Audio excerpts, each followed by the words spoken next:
Hello, everyone. Welcome to our Keynote Workshop for 2018. I'm going to just provide a little bit of an overview and explanation to you about why we're doing it this way. We're kind of doing a balance between our full faculty workshop in the spring and then a more focused workshop here in the fall. And the design is that we'll have a guest presenter who will present a topic for us, and then we'll break out afterwards and discuss it in more detail.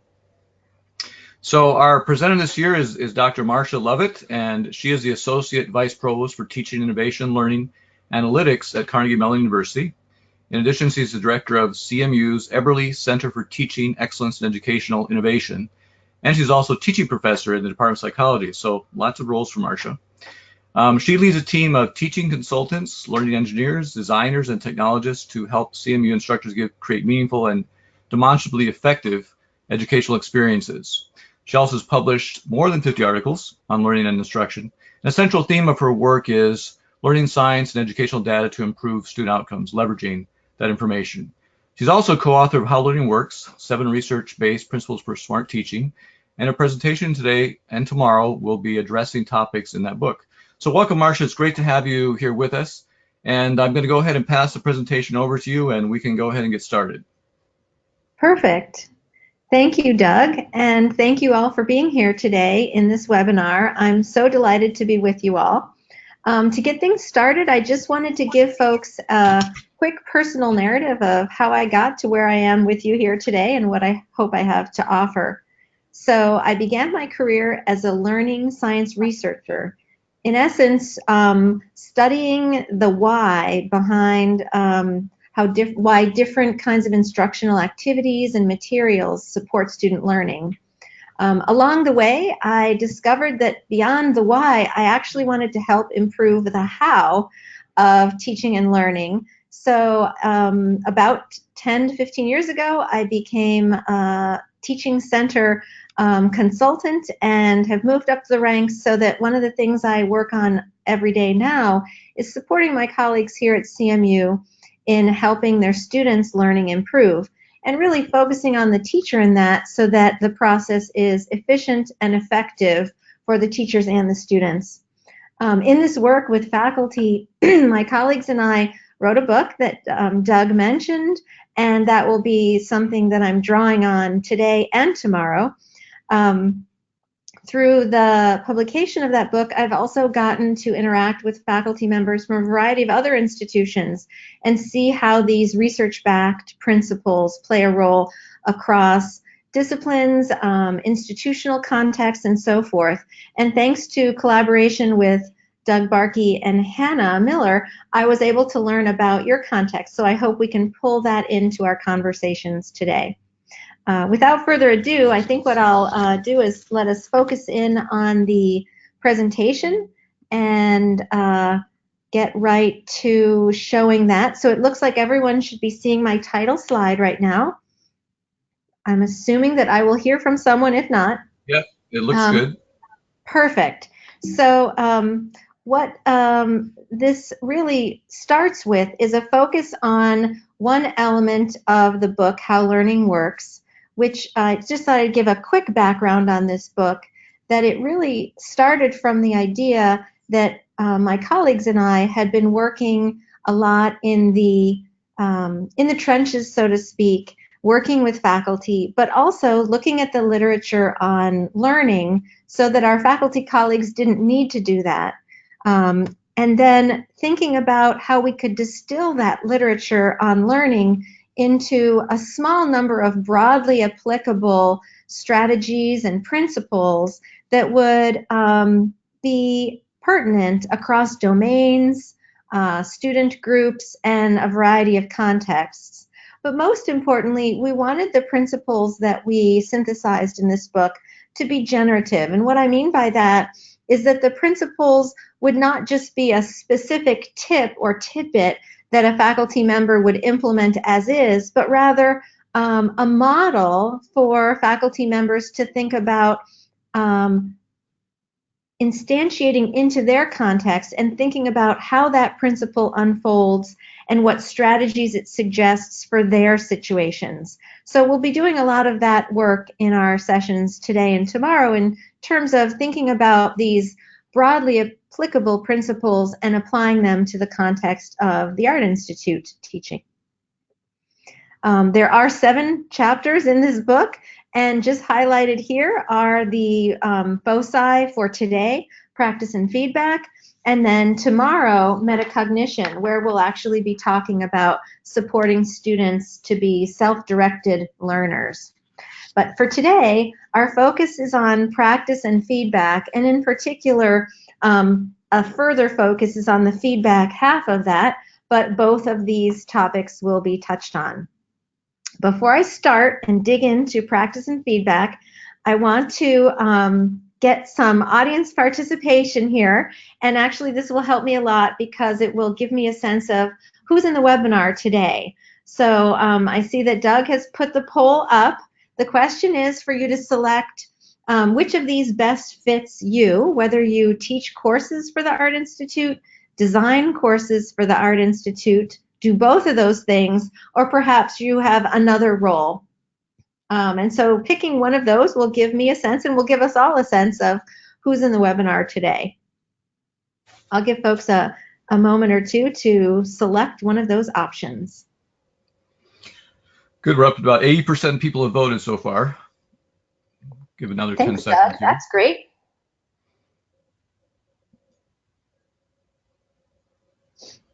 Okay. Let's see the results. Okay, so this is really interesting. We have a majority of the participants say, I teach courses for the Art Institute. The second most common response was that folks do both, so they're teaching and designing, and we have a few folks in the other 2 categories. That's great. If you could turn it back to the PowerPoint, thank you. The reason I wanted to know that was not only to hear from you all from the get-go about your activities, but to make clear that today's session is really relevant for both the teaching side of things, but also the design side of things. Let me get back to show you what I mean here. So if you think about the roles of a course designer at the Art Institute in particular, it's about building that set of materials and creating sort of the platform for folks to work with students in the teaching mode. And then the teacher is going to pick up those materials that are sort of the foundation for the course, but then the teacher will have a lot of role to play in adding to that set of materials with their interactions with students, with additional resources, and especially with one-on-one interactions. So I think this issue of practice and feedback, folks may be thinking kind of aligns this way, that the course designer is setting up the assignments, and so that has a lot to do with the practice that students will engage in. And perhaps the teacher, by contrast, is focusing a lot of his or her efforts on the feedback side of things. And I think there is truth in that. What I wanted to highlight and why I was really curious to hear who all was in the webinar is that I think the other combinations are also true. So one of the things we'll talk about a little bit is a set of strategies and perspectives that the teacher has on really supporting students' practice, even when the assignments have been pre-designed. Similarly, I think the course designer can do many things to create the best environment for feedback. And so throughout today's session, I'm hoping folks will be thinking, regardless of which role you're in or predominantly in, that both practice and feedback strategies are things that you're probably doing already, and hopefully after today you'll come away with a few more ideas for incorporating into your teaching.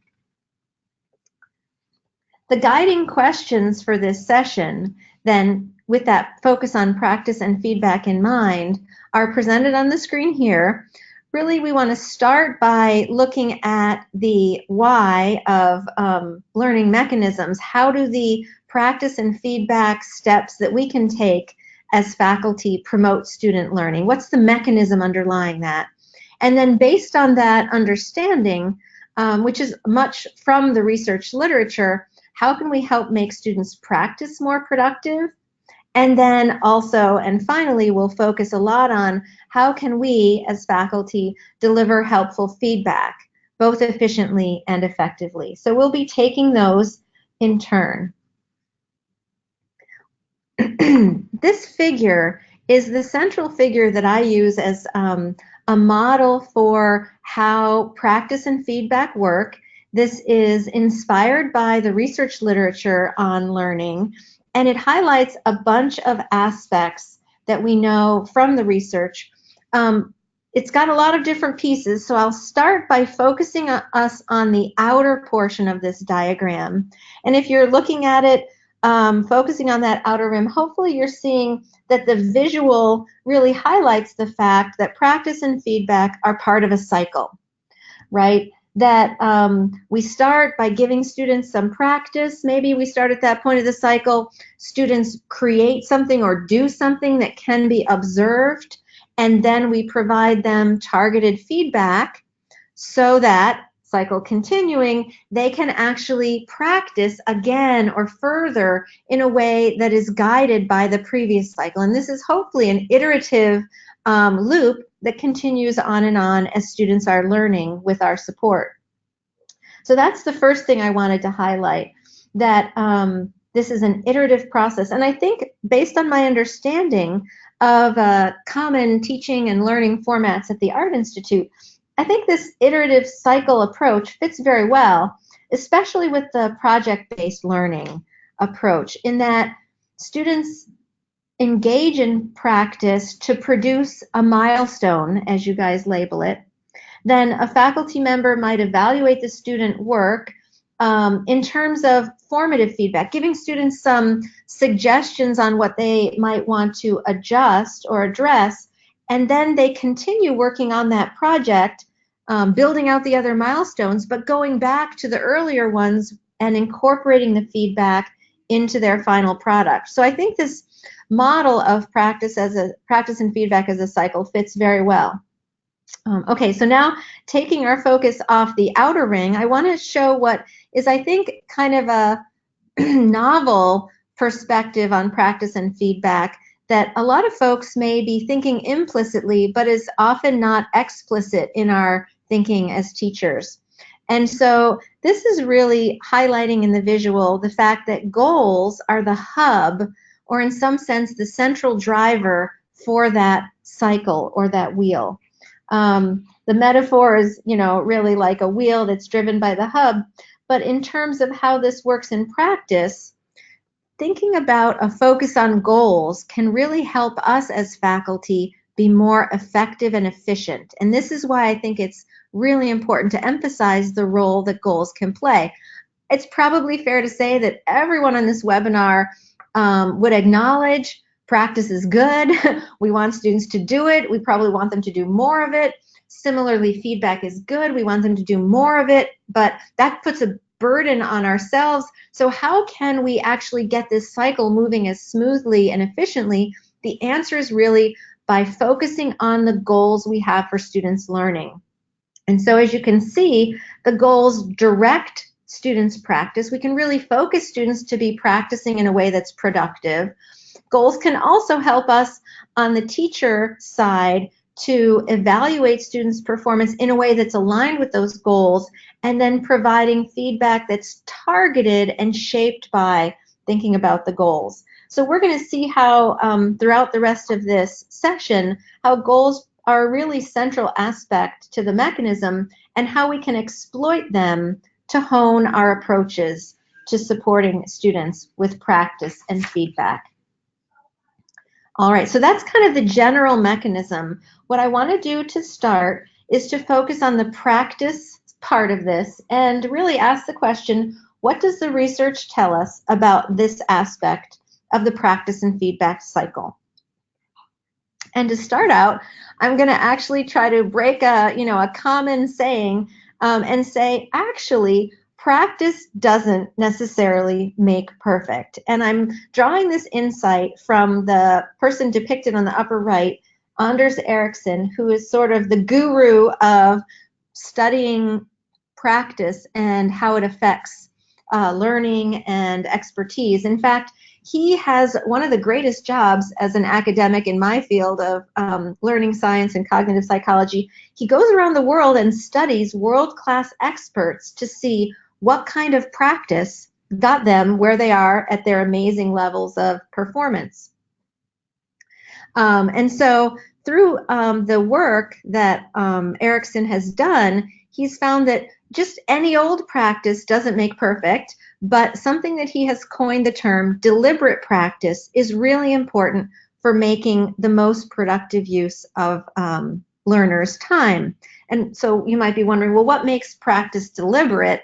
The key to his definition, and it really ties into that cycle we were just looking at, is that when learners are able to focus on an explicit goal, for example, improving a specific aspect of their performance, that's when it's deliberate.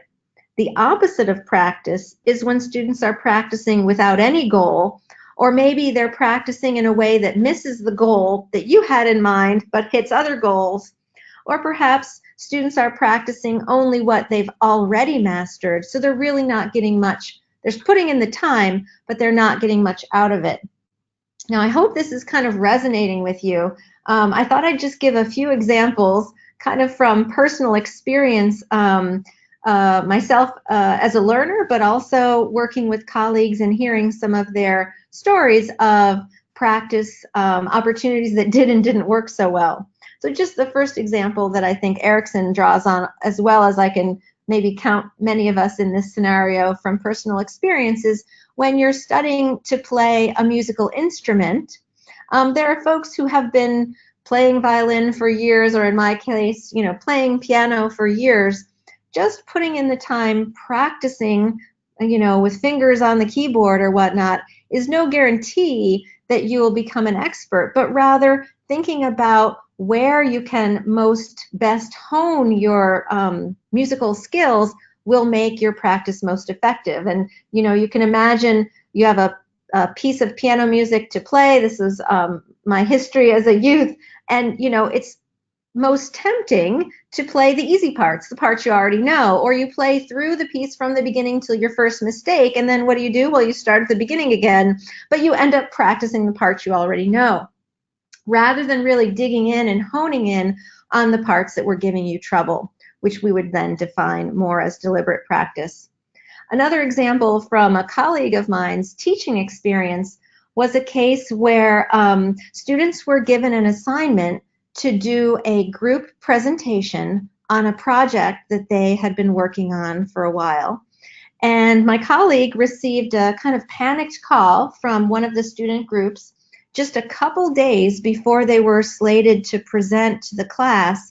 And the students said something like this to my colleague: dear professor, we are really, really set to do our presentation. We've got the PowerPoint images all set. We put in some animations. We have transitions and sound effects, but we're struggling with one thing, and we hope you can just help us on this thing in the next day or two before we have to present. We don't really have any results or any meat, and we don't know what to do.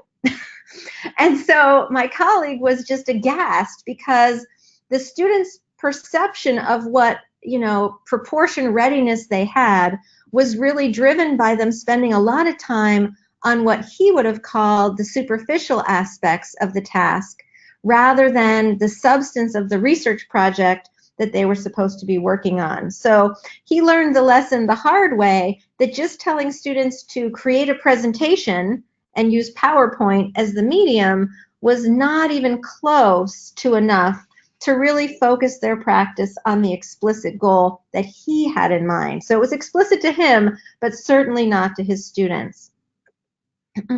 So this leads us to the question then: if this is how practice is going to be most effective, when it's deliberate, focused on an explicit goal, how can we help make students' practice more productive? Well, as a course designer, those of you who play that role in the group can think about how your work in course design sets up students with the opportunity for this kind of deliberate practice. And you can see I put the definition of deliberate and the opposite of deliberate at the bottom. If you think about it, as far as I've seen, many of the courses are designed with this really in mind, to give students a clear sense of what they should be focusing on for each milestone, and then actually further giving them a sense of those milestones as along the way products to the final project submission. So really setting students up this way, those milestones create a path for them to the final product. And I think it's also fair to say that those write-ups of the assignments, as well as the rubrics, can really guide students to help them focusing their practice. So students have a good starting point for doing the most deliberate practice they can do. However, the teacher in a given semester or running of a course has a big role to play in further directing students' practice. So when I was thinking about this, I was thinking of the faculty member's role could really be important if the students are reading the assignment description, but maybe they're not paying attention to all the details. The teacher could actually focus their attention on particular aspects, maybe even drawing on experience from past teaching to say, a lot of students actually spend time on this part of the milestone, but actually they don't spend nearly as much time as is warranted on this other part of the milestone. So the teacher in those discussion prompts and other ways could really support students further focusing their practice. And I think that could be very useful. I hope you're also thinking along the lines of other ways you could think about setting students up and directing students for more of this deliberate practice. And just to finish this part off, I thought it'd be useful to put a few strategies as teasers for you all to think about. These are drawn from the strategies section of this chapter in the book. They'll be repeated at the end of the session, so you can be thinking about them further as you go into the breakout. But I thought I would just run through a few of them and give you some highlights to give you some concrete ideas for how these might unfold in your own teaching experiences. So to start, on the assignment side, I think I talked a little bit about this in the previous slide, that when an assignment is really designed to align with the goal so that when students do that assignment, they're exercising the key skills that are necessary to achieve the given goal, that's going to be more productive practice than if the assignment is only loosely tied to the goal. So that's a good thing to just double check for you course designers out there.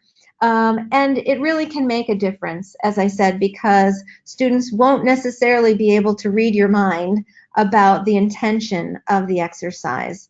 So even making those goals or those skills explicit in the assignment can be helpful. The second piece here is in assignments, something teachers can do is really highlight those goals or skills for students so that they know where they should focus their attention when they're practicing. And as I mentioned earlier, I think this is something that a lot of you who are teachers in the webinar group can think about what you've experienced in the past about areas of focus that the students in the past experience might have missed. Well, that's feedback. It's sort of feed forward almost, if you will, that you can give students to help them really direct their practice most effectively.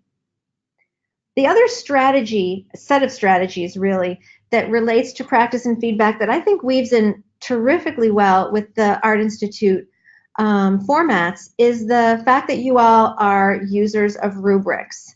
And I should say I'm a super fan of rubrics, with the caveat that it takes some time to hone a rubric so that it's a really effective teaching tool.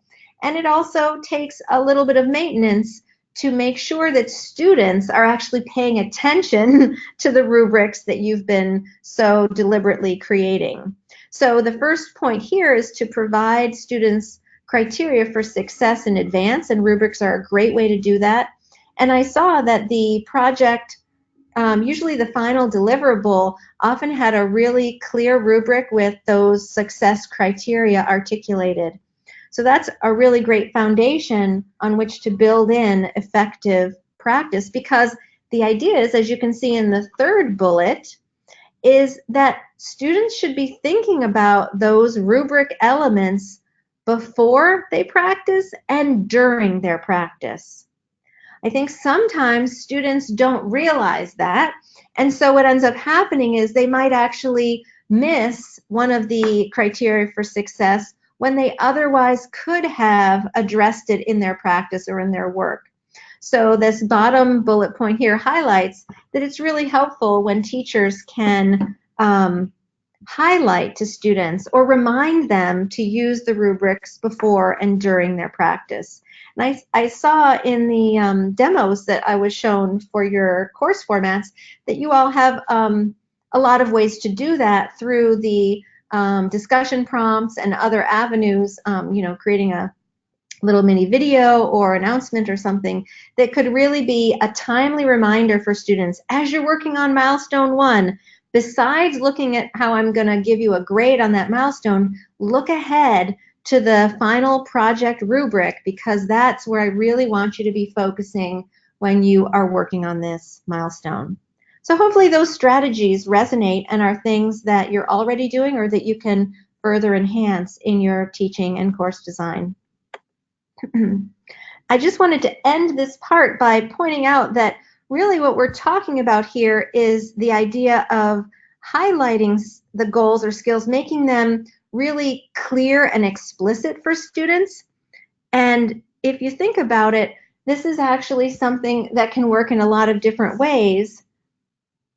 I sort of was focusing up to now on the kind of course that might be a design-oriented course or a building-oriented course, but this idea of highlighting and focusing students' practice also applies when the main mode is reading. And so if that's the case for you, thinking about this highlighted strategy could be useful. And this is analogous, but it's, instead of giving students focus or prompts for thinking about how to work on their milestone in a project, this strategy involves giving students questions to guide reading. And I just have a few examples of questions that might be really good to pose to students to say, as you read, be thinking about these things. And a good litmus test is, as you read, you should be able to answer these questions. Maybe you don't need to have anyone hand anything in, but students' time spent reading will be more focused if they're guided with questions like these. These are the analogs of those for a project. You could imagine in a post, discussion post, or other announcement to students, really giving students actually some concrete questions to think about. And this is just summing up to show some study that was recently reported on the value of making goals and criteria more explicit.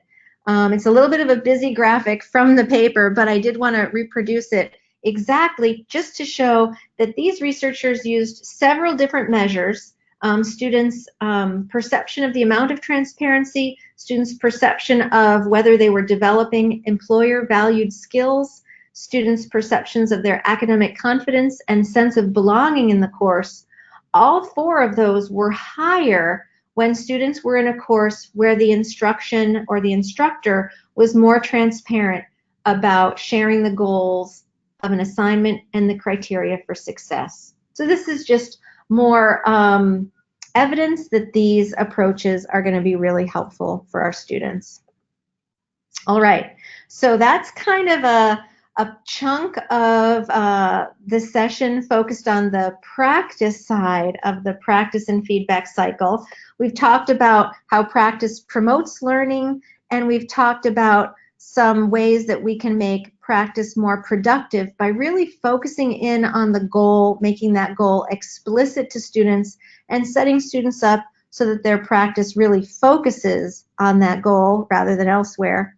What I want to do next is go back to the diagram of the practice and feedback cycle and just review how feedback plays a role in promoting learning, and then we'll spend the final amount of our time thinking about strategies to deliver helpful feedback that's efficient and effective. So first of all, what is feedback? So we're all on the same page. This is very consistent with the cycle principle that I talked about. It's the information made available to individuals that makes possible the comparison of actual performance with some standard of performance. Another definition that we like to emphasize in our book is it's information of that kind given to students about their performance that in particular can guide future behavior. So again, we're really focused on that cycle. Now I just want to distinguish this from grades, and you can see my quote here is a little humorous about what grades are and their role.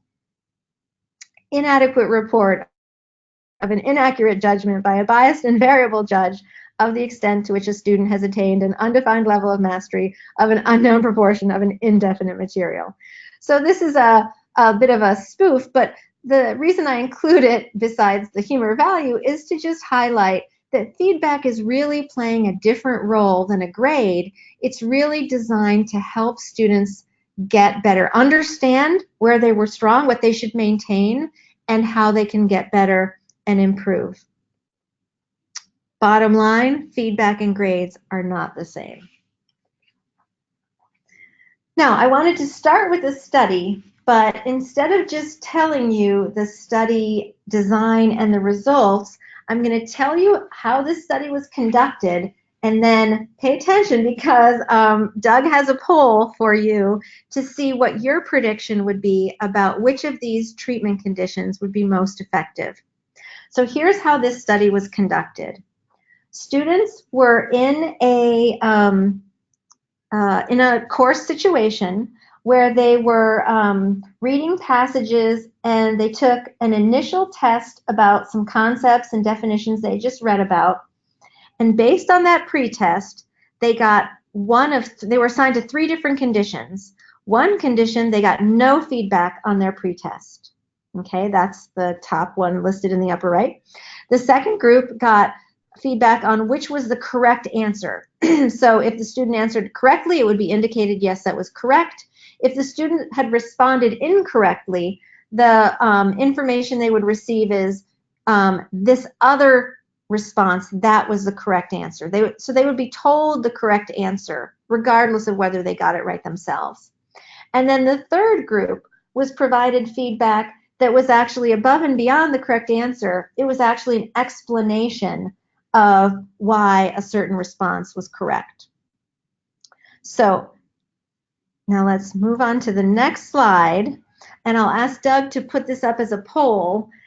Can you all predict which type of feedback is best? And I'm going to give you one hint that students across the 3 groups were asked to complete additional repeat of the original questions. So that's one way they were being tested for how effective these 3 conditions were. And they were also asked to answer questions that were new and made them infer new things from the reading. So a few different kinds of questions were on the final test.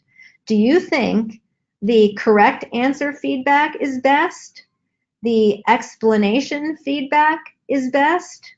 Both of those 2 types are similar, but they're better than no feedback. It depends. Or, and I put this at the bottom because it is a session on feedback. You're probably guessing it's not this, but maybe you think neither type of feedback is better than no feedback at all. So please take some moments and put in your response to this question. All right, we're about 60% voting, so wait a little bit longer, see if we can get that number up a little bit.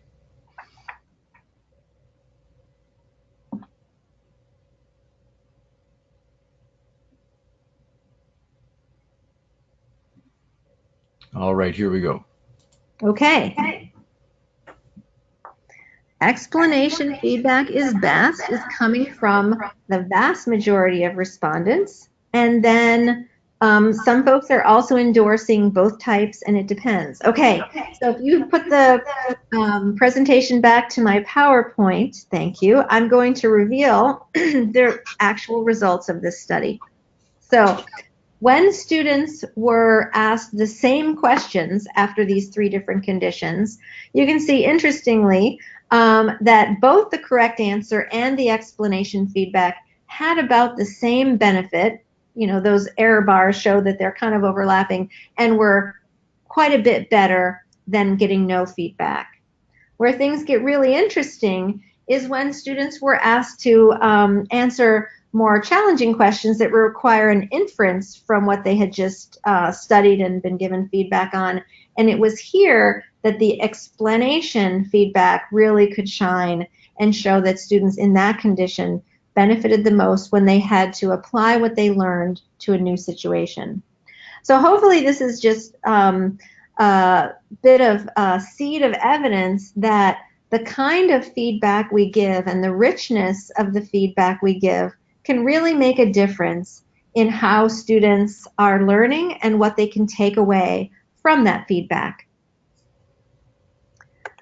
There's a lot of research on feedback, and rather than go through lots of different studies, what I wanted to do here was to just kind of give an overview of the characteristics of effective feedback.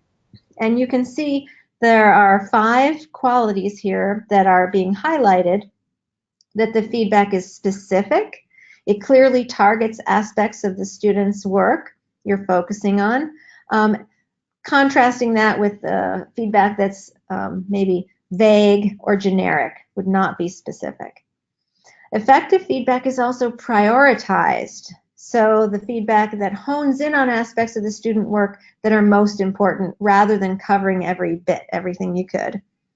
Constructive feedback indicates strengths and areas for improvement, not just to focus on what's wrong. So there are 2 aspects to this that I think are important to highlight. One is we sometimes forget that feedback that is positive, that shows what you did here really worked, is quite constructive and effective because students don't always know what parts of their work were effective. So indicating the strengths of students' work and their performance is really important.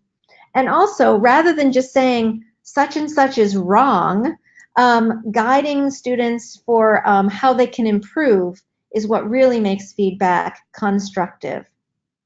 And the last 2 are really interesting because they talk about kind of a little bit more of the content, but also the format or the timing of the feedback. Actionable is that it should point to what the students can do to improve. That ties in a lot with constructive. And then timely is bearing in mind we want students to receive the feedback when it's at the time that's right for them to use it. So hopefully these all make sense. And as you can see, there's a reference at the bottom. This is actually drawn from an analysis of many, many studies on the effectiveness of different kinds of feedback where they were varied, just like in the study I illustrated with you a moment ago. So I want to say a little bit more about positive feedback. As I just said, it is really helpful to emphasize to students and really be clear about what's working, what was effective in their performance or their work.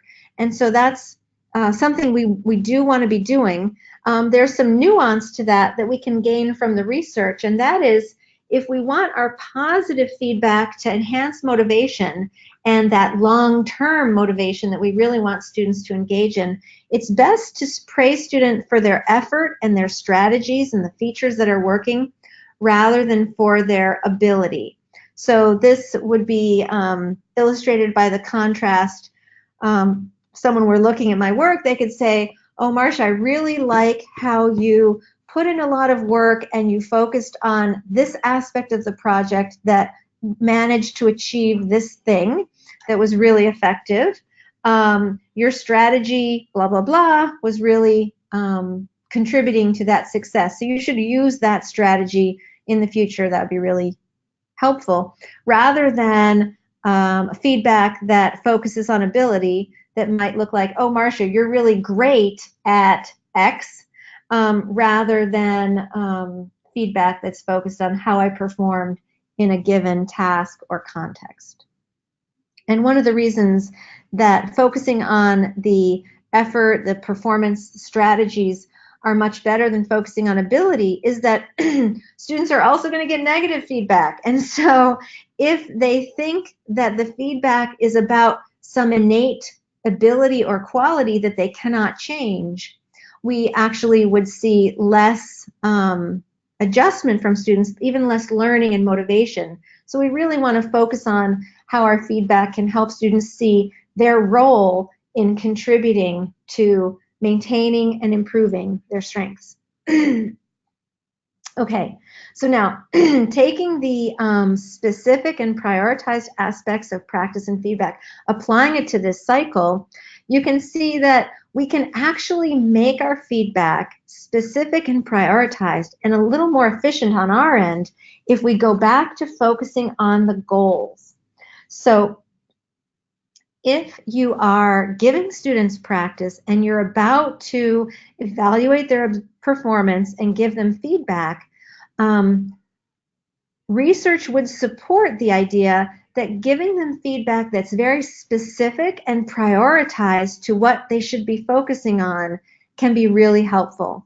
And one way this can be implemented is if a certain aspect of the rubric is applicable for a certain milestone, you can just focus in on that and really just only give students on that particular aspect.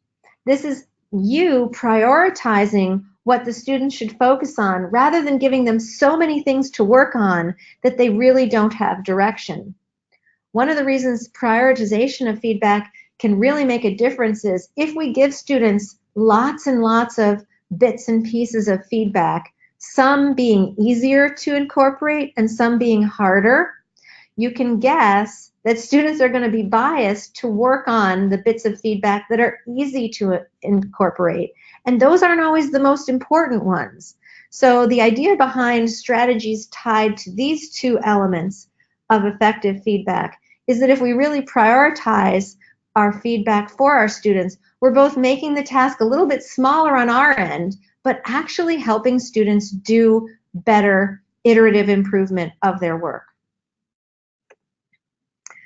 The next pieces about feedback fit into this cycle also in that the idea that students are receiving feedback from you that's constructive, actionable, and timely is sort of focusing on the left-hand side of that cycle from about 8 o'clock till 12, if you know where I'm looking, where it says guides further.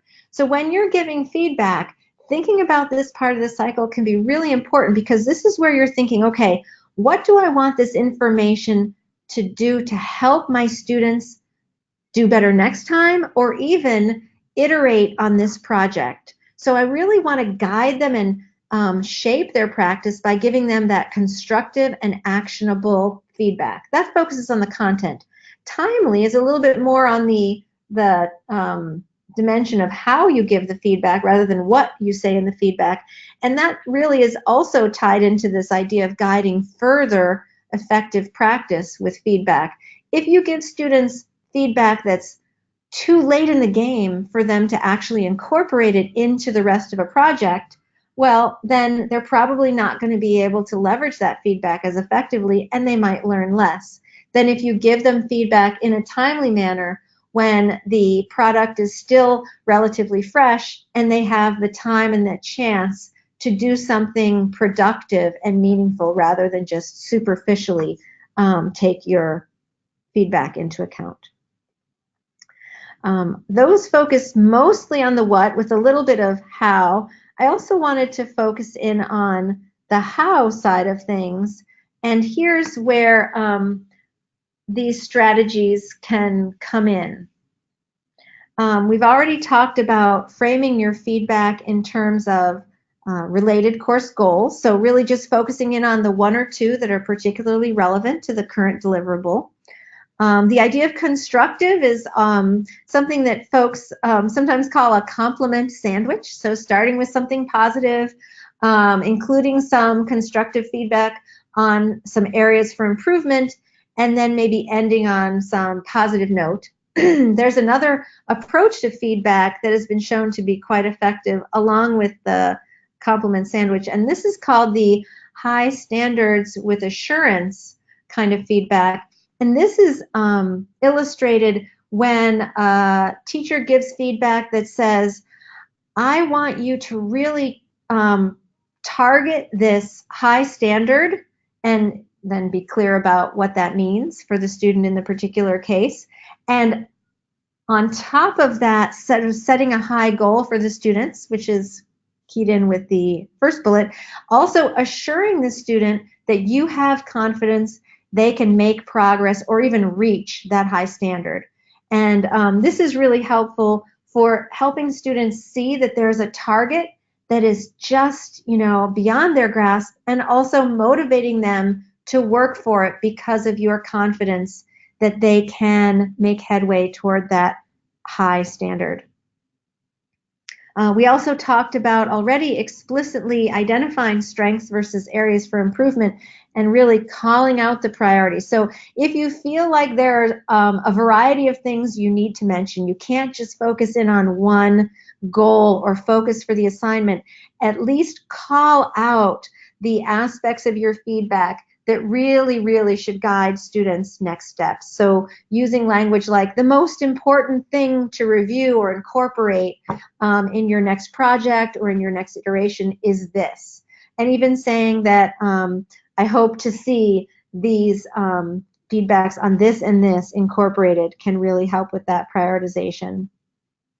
Finally, it's good to think about different delivery methods. Some of these may make the process more efficient for you as well in terms of giving written versus oral or video feedback to students. I often get the question, when should I provide feedback to best promote my students' learning? And here I think the answer really goes back to what the cycle says, is as soon as possible, but so that students can incorporate your input into their subsequent work rather than practice bad habits. The literature does show an exception to this idea, and that's when you want students to discover their own errors and repair them on their own. That is a good opportunity for explicitly tasking students with that and then holding your feedback until students themselves have had a chance to actually identify where they could improve.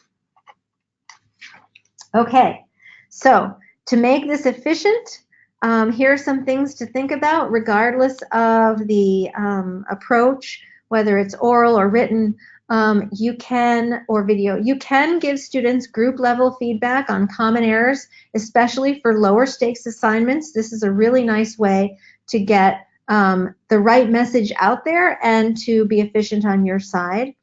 Another thing that's effective is to develop a key or some common comments document so that when you see the recurring kind of issue crop up, you don't have to write the same remark again and again. You can pull that common comment into your feedback, maybe tailoring it to the particular student, but saving yourself some time along the way. And then finally, really leveraging the rubrics that you have in the Art Institute courses to point to students, this is the aspect of the work I was paying attention to, and this is the level of performance that I saw. So you don't actually have to do all that from scratch. You can just point to aspects in the rubric. All right, so with that, I just want to leave you all with a brief take-home message that really is to focus students' practice so it aligns with the learning goal. Variety of ways to do that. That can be by choosing the task if you're a course designer, or giving advice to your students if you're a teacher. Similarly, if you're thinking about the feedback part of the cycle, keep your feedback focused on the learning goal as well. And as you do that, remember those 5 key characteristics of effective feedback: specific, prioritized, actionable, constructive, and timely. At this point, I think we should open for questions. I also want to put here, though, questions that I hope you all will have a chance to discuss in the breakouts. And I believe these are already prepared for you to address in that sessions this afternoon. And with that, I will open it for questions, just leaving these strategies here for folks to peruse. Thank you, Marcia. That was really an excellent presentation, and I particularly appreciate that it's based on evidence-based research, that you provided a lot of information, very practical information based on what people have found in their studies. We'll have Rochelle will manage the questions. I know I've been seeing them pile up here in the question chat area. So Rochelle, I'll pass it over to you, and let's look at those. Okay, so first question is, so many students are grade oriented and learning is secondary to the grade. Is it wise to show concern for them for their grade in feedback? Oh, that's a really good question, and it's a reality that we have to deal with, absolutely. Thank you for this question. If this question is in one of the Art Institute courses where there are those interim or milestone assignments where students are getting feedback before the final deliverable, I think this is where you can potentially use feedback and students' grade-oriented perspective to your advantage. So giving students feedback that not only describes how well they met that milestone, but how their version at that point looks when evaluated according to the standards for the final project, can make clear to students something like, you know, I see that you were working hard on this milestone and I appreciate that. And I know that if you want to make your final project the best it can be, this is the area where you really should work. And here is my suggestions, or here's my feedback to help you improve this as much as possible. Students can really see that as directly translatable into the grade that they receive for the final product, especially when all that is aligned to the rubric that's been part of the assignment design. So I think that's one way. Another thing is to help students think about feedback as what can help them next time to be more efficient. Because I think our students are interested in grades, but they're also interested in efficiency. So highlighting that the feedback you're giving them is advice that they can take to make their next piece of work more high quality and or more efficient path to get there could be helpful. Okay, that's great. Melissa wants to know, in regard to the how, what advice do you have for faculty who have a large number of students for which we must provide feedback to in a short amount of time? Are there any strategies which you might suggest beyond using a feedback bank? Yeah. Well, I mentioned the idea of those key comments or common comments. I think that's one thing that's helpful. I also think that this idea of focusing in on the priority issues. So I know I find myself, I'm often reading students' written work, and I sort of can't help myself. I start correcting things at all levels and making feedback at all levels. But if I really focus myself on, okay, I'm going to read through or review this piece of student work, and I'm going to think about what is the one thing that if students worked on that one thing, it would most improve their learning and or their product, that's a way to make the feedback more efficient, because you're really focusing your time. But then, as we said, it's focusing students' work as well, because you're prioritizing for them. So that might be an additional strategy, is to really hone in on prioritizing your feedback for students.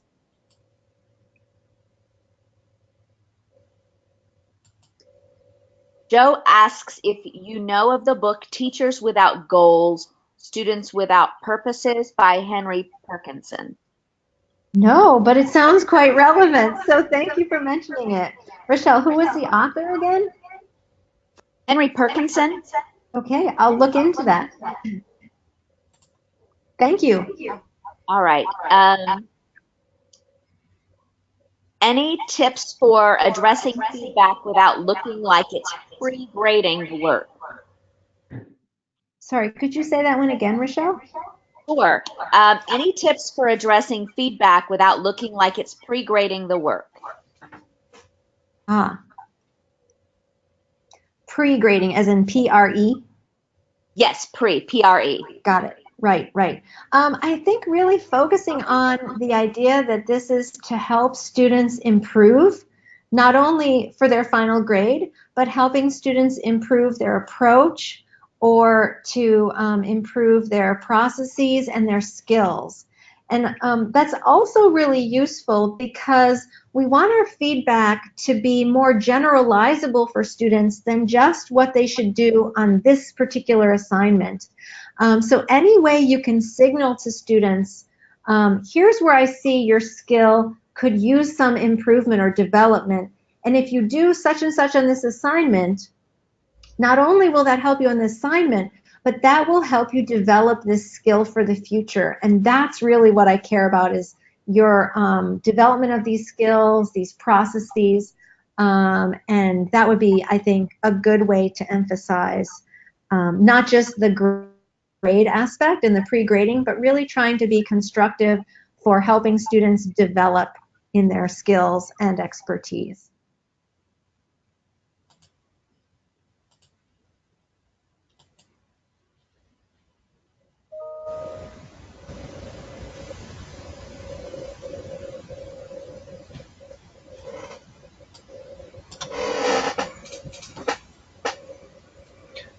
Rochelle, are you there? Oh, I don't. sorry, I muted myself. Um, so sorry. Um, what do you do with students who don't incorporate feedback and don't fix mistakes? Ooh, that's a good one. Well, I actually think that's a pretty serious thing. So I could imagine that if this is coming from someone in their role as a teacher, that it's something that you could actually signal to students you'll be looking for in their final deliverable, or something that you'll be hoping that they incorporate into their future work. So number one, as you could tell, I'm all about being explicit. So I think that if you have the feedback that you want students to take, be explicit to say, I'm giving you this feedback because I think you should really incorporate it into your next iteration, and I'll be looking for it. At the same time, however, I think it would be somewhat unfair and probably less productive to give that kind of feedback about 10 different things or even 5 different things. So in line with that suggestion for being really explicit for your expectation that students incorporate your feedback, I think it's important to really be strict with yourself about being prioritized. So then you really are giving them a strong and focal message. Hopefully that's helpful. Okay. Michael says he has some students who are not submitting assignments in the class discussion post, but are then leaving comments to other classmates who have submitted their assignments. I feel like some students are afraid to submit their writing to the public class discussion. What can I do to get them to participate?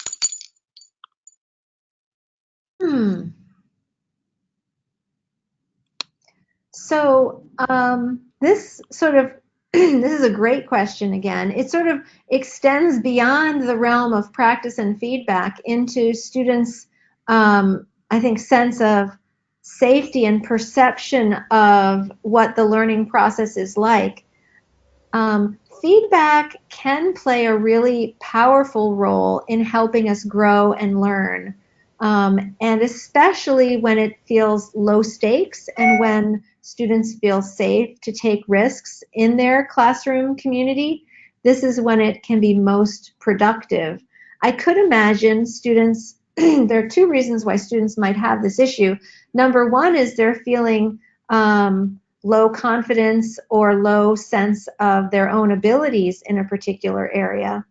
Or it also could be that students are focused more on just showing what they know than learning from the experience.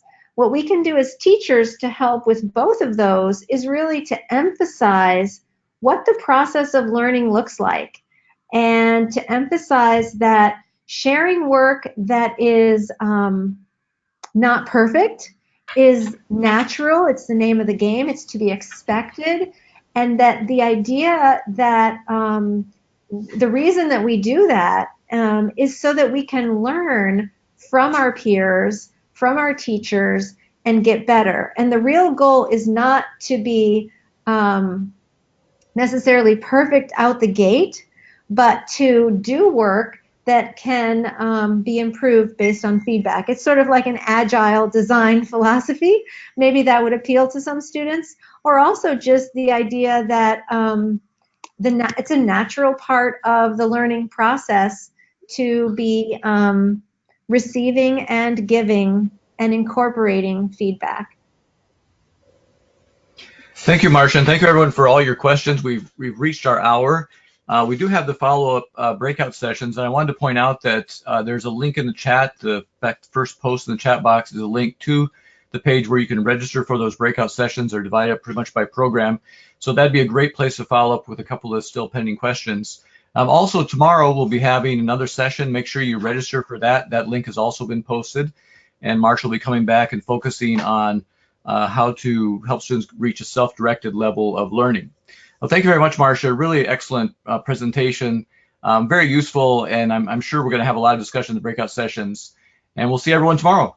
Thanks, everyone. Great. Thank you all, and I look forward to hearing how the breakout sessions go and sharing a session with you all tomorrow. Bye-bye.